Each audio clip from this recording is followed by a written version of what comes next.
चांदूर बाजार तालुक्यात वादळी गारपिटीसह सकाळी वादळी वाऱ्याचा पाऊस झाला।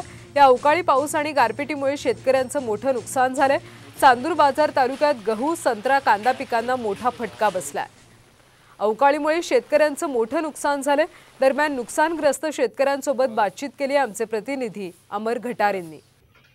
हवामान खात्याने अंदाज दर्शविल्याप्रमाणे अमरावती जिल्ह्यामध्ये काल मध्यरात्रीपासून पाऊस आला आणि जर बघितलं तर आज सकाळी साधारणतः 5:30 वाजतापासून जे आहे अमरावती जिल्ह्यातील चांदूर बाजार तालुक्यात मोठ्या प्रमाणात गारपीट झालेली आहे। आणि गारपिटीचा फटका जो आहे तो गहू उत्पादक शेतकरी असेल किंवा संत्रा उत्पादक शेतकरी यांना बसलेला आहे। आणि या ठिकाणी आपण सध्या या चांदूर बाजार तालुक्यातील थुगा या गावामध्ये आहोत। या ठिकाणी संपूर्ण जो गहू आहे तो गहू संपूर्ण जमीनदोस्त झालेला आहे। अक्षरशः बघितलं तर गव्हाच्या वाफ्यामध्ये जे पावसाचे डोबरे आहे ते साचलेले आहे आणि हा जो गहू आहे संपूर्ण गहू झोपलेला आहे।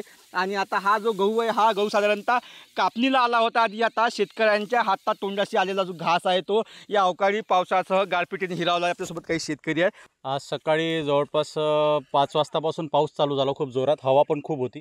त्यानंतर 6:45च्या दरम्यान गारपीट सुरू झाली। गारपीट पण जवळपास असं म्हणा की 12 ते 15 मिनिट गारपीट आली आणि त्यामध्ये आमचा संत्रा, त्यानंतर गहू, ज्वारी, कांदा, आंबा या सगळ्या पिकाचं खूप मोठ्या प्रमाणात नुकसान झालं। आणि आम्हाला बस एवढंच म्हणायचं आहे सरकारला की तुम्ही या पंचनामा करा, आम्हाला म्हणजे जास्त प्रमाणात आम्हाला नुकसान भरपाई तुम्ही द्या, आमची एवढी अपेक्षा सरकारकडे आहे। अमर घटारे, साम टीव्ही, चांदूर बाजार, अमरावती। दरम्यान 2024 मध्ये मॉन्सून सामान्य राहणार आहे। स्कायमेटने हा अंदाज वर्तवला।